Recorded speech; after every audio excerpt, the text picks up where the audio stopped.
This is it. 14 years of hurt. All comes to an end this Saturday, doesn't it, Iain? Well, let's hope so. The form would suggest it's going to come to an end, but you know what it's like on a derby day, all bets are off.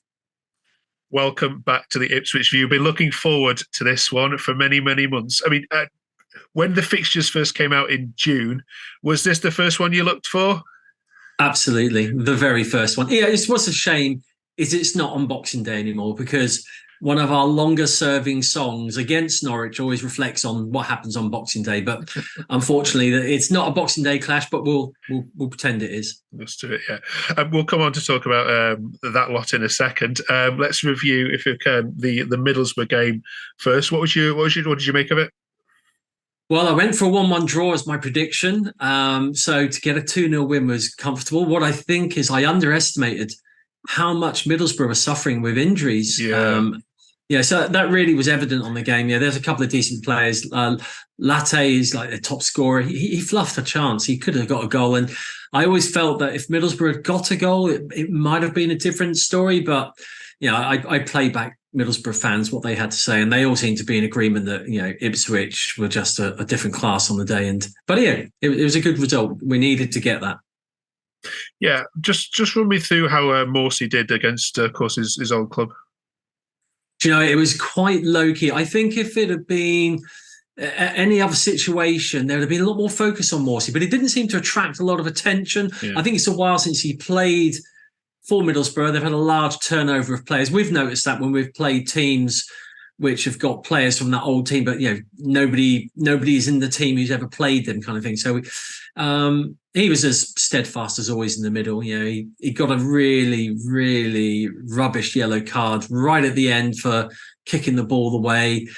That could cost us. We'll have to see what happens Tuesday night playing Watford. But yeah, he's on his last card now before he gets a suspension for 2 games.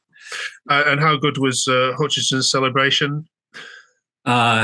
His first goal for Ipswich was on the road, and he did the celebration. He said he was really hoping he could do that when he gets to Portman Road. He scored once at Portman Road, but he hasn't done the celebration. But yeah, I'm sure there was managers looking at it saying, "Oh gosh, don't twist your ankle." But yeah, it was class finish as well. You can forgive McKenna for letting him do that one. Yeah. All right, then. Just a word then on Kieran. We've spoken about this in the past. You'll listen to the radio phone-ins this weekend of disgruntled Palace fans, and I even heard a disgruntled United fan on Radio Manchester calling for a combination of Carrick and McKenna to come back to Old Trafford to sort out this rot. I don't imagine that United are going to be calling him anytime soon, but the Palace rumours starting to grow. Is Ipswich a bigger club than Palace? Yeah, from a personal opinion, I would say so. I think they are. Crystal Palace, they're kind of sat in London, surrounded by other teams you might potentially say are bigger. Is there a challenge there for McKenna to turn them around? I think he's still in the middle of his project at Ipswich. I've said to other people, I think there's only 3 jobs would draw him away. And I don't think you'd get 2 of those. One of those would be the Manchester United job. I don't think you'd get that yet. Tottenham, that job's not up for grabs anyway. And possibly the other one would be the international role at Northern Ireland. But I can't see any other club. I just think Crystal Palace are going to get themselves wound up over trying to throw money at McKenna, and it's just not going to happen. So they may as well keep walking, to be honest. Okay. All right, let's bring in then the Norwich fan, and let's have a little bit of a debate and discussion, shall we? Thanks, Iain. Right, welcome, Dom, then to the Ipswich View. How are you? I'm very excited. First derby in a long time, it feels like. Ipswich have been rotting in League One, so they've finally managed to, get in the Championship. And boy, don't we know they're there, giving it the big. And they've been here 5 minutes, and already they're like the Leeds fans a couple of years ago. Dom, it's been such a dominance from Norwich in this fixture. You haven't lost to them since 2009. Do you have? Well, you must have. But what scale are your nerves then going into Portman Road this weekend? Given that for the first time, probably in a very long time, you are the underdog. Yeah. there's my head and my heart. So my head is obviously the sensible thing. My heart's my emotion, but my head says Ipswich they are doing well. It pains me to say it. I can't stand them. Can't stand the club. But they are playing some slick football, and McKenna has got them playing well. And the table doesn't lie; they're in second place. Goal the other day, it was a slick move by them. So it does worry me. And as they say, form in a derby, it doesn't really count for anything. So we are the masters at the derby at the moment, and we have been for a long time, as you say. So I think if we can get the lineup right, and we can go there and show no fear, and we can carry on doing what we've been doing for the last decade of dominance. Okay, let's go on to that lineup then. What does he need to do? Who's he need to start? Sorry, to stop this rampant Ipswich side. Yeah, I mean, they've got to sort the defence out. They've been playing Kenny McLean as a centre back. I'd really not want to see that. I think Bath and potentially Shane Duffy, who's been playing better, but we need somebody in that central defensive midfield. Now, I would personally bring in Liam Gibbs, who's actually born in Suffolk, I believe, Bury St Edmunds. So, and I think he was an Ipswich Academy player. So,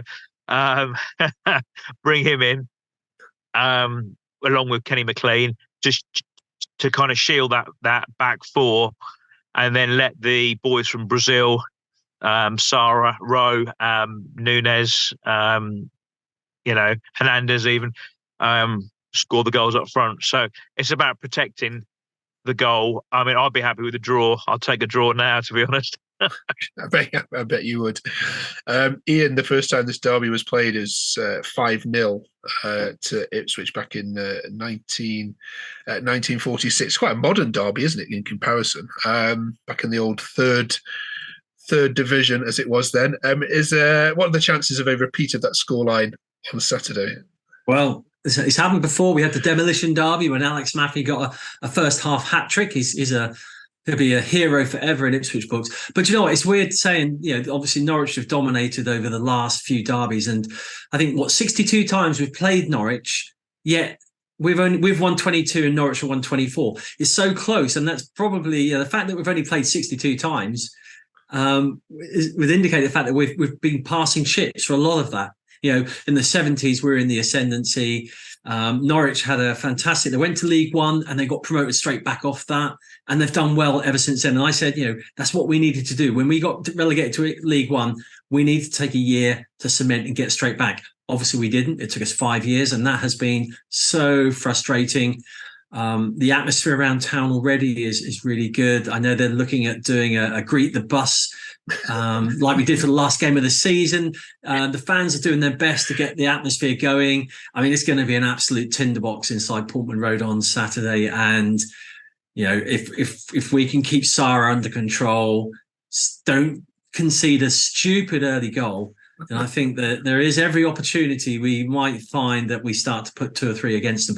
Again, as I mentioned earlier, I don't think any of the players we have been in an East Anglian derby. So for them, it's their first experience as well. And they'll be saying, it can't be like the Manchester derby. It can't be like the Merseyside derby. But any Norwich or Ipswich fan will turn around and say that we believe this is probably one of the most,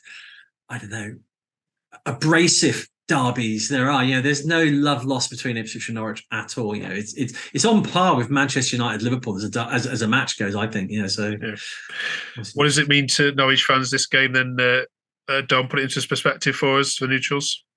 Absolutely. Well, like Iain says, and I hate to agree with him, with an Ipswich fan, but yeah, it means more than anything because it's local rivalry. There's no teams nearby us.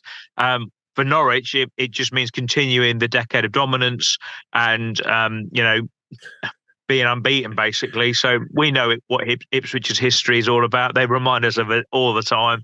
Our history is remaining unbeaten in the derby and stopping them from getting promoted. Basically, that would be nice because I don't think we're going to get promoted. So it'd be nice to stitch them up. Let's say.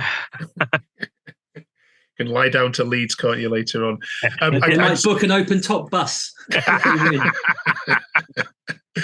I saw one tweet, and I stress there's only one, but I wanted to ask you about it, Dom, which was from a Norwich fan that said, look, he wants Wagner gone so much that he would happily take a 6-0 loss to Ipswich just to see the back of him. No way. No. I was there in 1998 at Portman Road when we lost 5-0, and that was painful. So 6-0, no. My nerves are pretty bad at the moment, I must say. And what was the year that Brian Gunn? Was it Brian Gunn who Gunn let that roll under his foot? I remember that as watching it.